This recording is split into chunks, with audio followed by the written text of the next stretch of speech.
খবর শুনছেন রাতদিন সংবাদ ইউটিউব চ্যানেল থেকে। জানাবো আজকের বাছাই করা কিছু গুরুত্বপূর্ণ তাজা সংবাদ। খবরের শুরুতেই দেখে নেব আজকের সংবাদ শিরোনাম। বিস্ফোরণে উড়েছিল বাড়ি, মৃত্যু 3 জনের। ভূপতিনগরে বোমা তৈরির মশলা সহ ধৃত তৃণমূল নেতা। মাঠে ঢুকে রেফারিকে লাথি, ভিডিও পোস্ট করে তৃণমূলকে তুলোধনা শুভেন্দুর। 18 আগস্ট ফের তৈরি হবে নিম্নচাপ, বাংলার জন্য নতুন সতর্কবার্তা হাওয়া অফিসের। ট্রেলার লঞ্চে বাধা, কলকাতায় দি বেঙ্গল ফাইলস ঘিরে মারামারি। প্রতিদিন 1 লক্ষ ডিম উৎপাদন, বন্ধ হচ্ছে 40 কোটির ফার্ম, চাকরি হারাচ্ছেন শতাধিক কর্মী। অনুপ্রবেশকারী বাংলাদেশি যুবক ও ভারতীয় দালালকে গ্রেফতার করল নওদা থানার পুলিশ। আরজিকর ধর্ষণ হত্যা, নির্যাতিতার পরিবারের পাশে রাষ্ট্রপতি দ্রৌপদী মুর্মু। পরিবারের দাবি মেনে কল্যাণীর এইমসে সিঙ্গুরের নার্সের ময়নাতদন্ত, ভিডিওগ্রাফি চলছে। বাংলায় জোট করতে প্রস্তুত, কংগ্রেসকে নিতে হবে উদ্যোগ। 2026-এর নির্বাচনে কঠিন পথ মমতার। ডিএ মামলায় রাজ্যের সামনে অচলাবস্থা, এআইসিপিআই সূচক মেনে চলা অনিবার্য। ভোটার তালিকায় মৃত 240 জনের নাম দেখে চমকে উঠলেন বিচারপতি, তোলপাড় সুপ্রিম কোর্ট। গলির ভিতরে ঢুকতেই মহিলাকে জাপটে ধরল দুষ্কৃতী, কেষ্টপুরে হারহিম ঘটনা। হাতে গোপাল পাঠার ছবি নিয়ে গ্রেট ক্যালকাটা কিলিংসের স্মরণে রাস্তায় নামলেন শুভেন্দু। ভুয়ো ভোটার বিতর্কে এবার জবাব দেবে কমিশন, রাহুলের যাত্রার দিনেই পাল্টা পদক্ষেপ। তমলুকে বিজেপি ছেড়ে তৃণমূলে যোগ দিলেন পঞ্চায়েত সমিতির সভাপতি। পুজোর আগেই বড় ঘোষণা, প্রতি মাসে 5,000 টাকা ভাতা দেবেন শুভেন্দু অধিকারী। ভোট চুরি বিতর্কে রাহুলের ভোটাধিকার যাত্রা শুরু, একই দিনে দিল্লিতে নির্বাচন কমিশনের বৈঠক। বীরভূমে কংগ্রেসের জেলা সভাপতি প্রণব পুত্র, ক্ষোভে ফুঁসছেন দলের কর্মীরা। বাংলাদেশে জন্মাষ্টমীর শোভাযাত্রার দখল নিল সেনা, চিন্ময়ের মুক্তির দাবিতে গ্রেফতার 6। বাস দুর্ঘটনায় মৃতদের পরিবারকে 2 লক্ষ টাকা ক্ষতিপূরণ ঘোষণা করলেন মমতা। কলকাতায় বিভীষিকাময় হিন্দু গণহত্যার স্মরণে পথে নামলেন শুভেন্দু অধিকারী। বিজেপি নেতাদের চুলের মুঠি ধরে বাংলাদেশে পুশব্যাক করার হুঁশিয়ারি তৃণমূল বিধায়কের। এই সরকারের খেলা হবে মানেই হিন্দুদের উপর হামলা, কটাক্ষ শুভেন্দুর। উপরাষ্ট্রপতি নির্বাচনের আগে শক্তি প্রদর্শন বিজেপির, প্রার্থী ঘোষণা শীঘ্রই। খাবারে বিষ মিশিয়ে স্বামীকে খুনের অভিযোগে গ্রেফতার গৃহবধূ। নন্দীগ্রামের নার্সের দেহের ময়নাতদন্ত কল্যাণী এইমসে, এবার সিবিআই তদন্তের দাবি।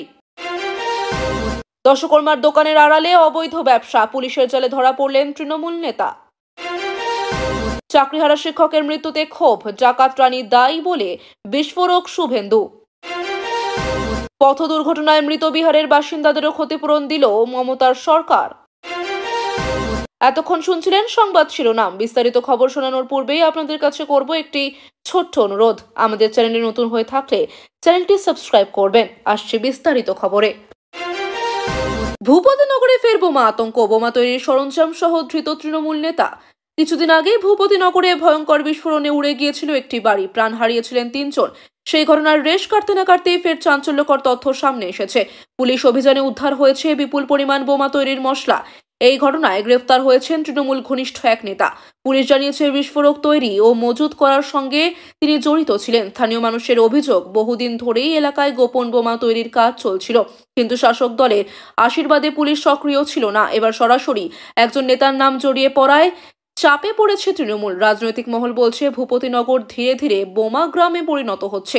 সাধারণ মানুষের প্রাণ এখন চরম নিরাপত্তাহীন। শুভেন্দু অধিকারীর তীব্র আক্রমণ, ফুটবল মাঠে তৃণমূল নেতার ভাইপোর দাপট।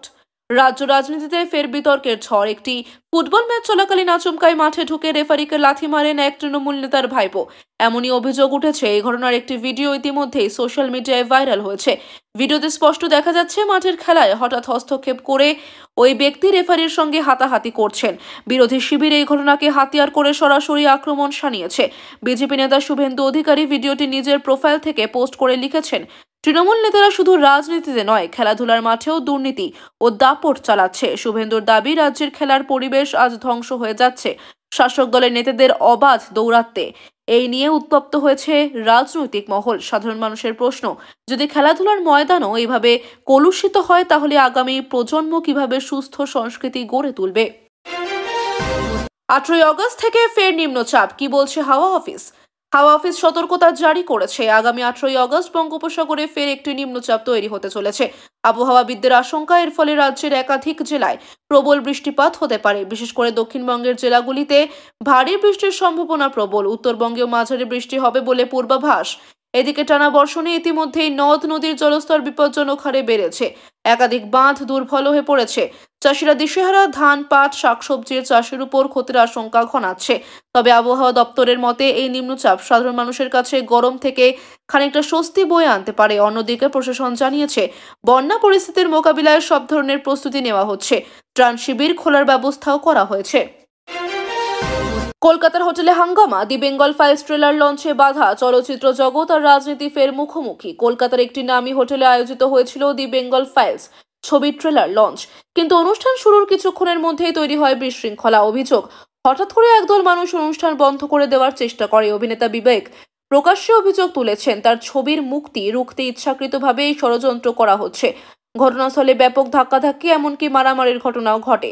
আয়োজকদের তরফে দাবি করা হয়েছে এটি নিছকই একটি ভুল বোঝাবুঝি। তবে রাজনৈতিক মহলে গুঞ্জন, ছবির বিষয়বস্তু ঘিরেই এই প্রতিবাদ।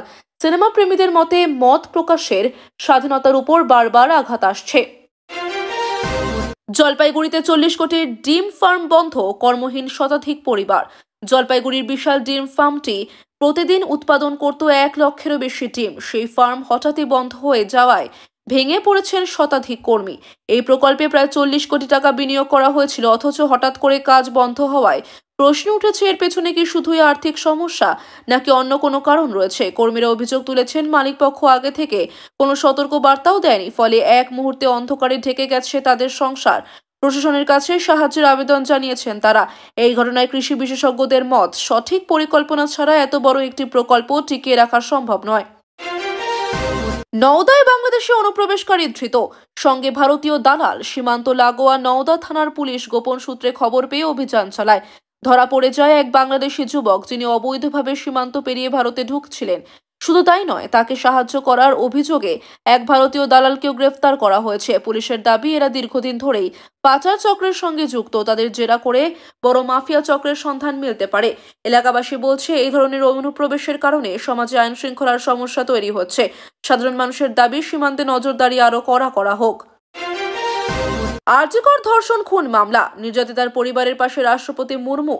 নার্স ধর্ষণ ও খুনের ঘটনায় কেঁপে উঠেছে গোটা বাংলা। ন্যায় বিচারের দাবিতে রাস্তায় নেমেছে হাজার হাজার মানুষ। এই পরিস্থিতিতে সরাসরি নির্যাতিতার পরিবারের পাশে দাঁড়ালেন রাষ্ট্রপতি দ্রৌপদী মুর্মু। তিনি পরিবারের সঙ্গে কথা বলে আশ্বাস দিয়েছেন, ন্যায় বিচার নিশ্চিত হবে। রাষ্ট্রপতির এই পদক্ষেপে ক্ষুব্ধ জনতার মনে কিছুটা হলেও ভরসা ফিরেছে। পরিবার জানিয়েছে, এত বড় একজন মানুষের পাশে দাঁড়ানো আমাদের লড়াইকে আরও শক্তিশালী করল। বিরোধীদের দাবি, রাজ্যে আইন শৃঙ্খলা ভেঙে পড়েছে। শাসক দল যদিও বলছে অপরাধীকে রেয়াত করা হবে না। সিঙ্গুর নার্সের ময়নাতদন্তে পরিবারের শর্ত মানল প্রশাসন। কল্যাণীতে ভিডিওগ্রাফি সহ পরীক্ষা। সিঙ্গুরের মৃত নার্সের পরিবারের দাবিকে মানতে বাধ্য হল প্রশাসন। পরিবারের জোড়াজুড়িতে ময়নাতদন্তের জন্য মরদেহ পাঠানো হয় কল্যাণীর এইমসে। শুধু তাই নয়, পুরো প্রক্রিয়ায় ভিডিওগ্রাফিও করা হচ্ছে, যাতে কোনো গোপনীয়তা বা অনিয়মের অভিযোগ না ওঠে। পরিবারের দাবি ছিল, স্থানীয় হাসপাতালের উপর আস্থা নেই, কারণ রাজনৈতিক চাপে তদন্তে গরমিল হতে পারে। অবশেষে সেই দাবি মানায় কিছুটা হলেও স্বস্তি এসেছে পরিবারের মনে। এদিকে চিকিৎসকরা জানিয়েছেন, সমস্ত প্রমাণ আদালতে দাখিল করা হবে। ঘটনায় ফের প্রমাণিত হচ্ছে, মানুষ আজ স্বচ্ছ তদন্ত চাইছে, গোপনীয়তা নয়।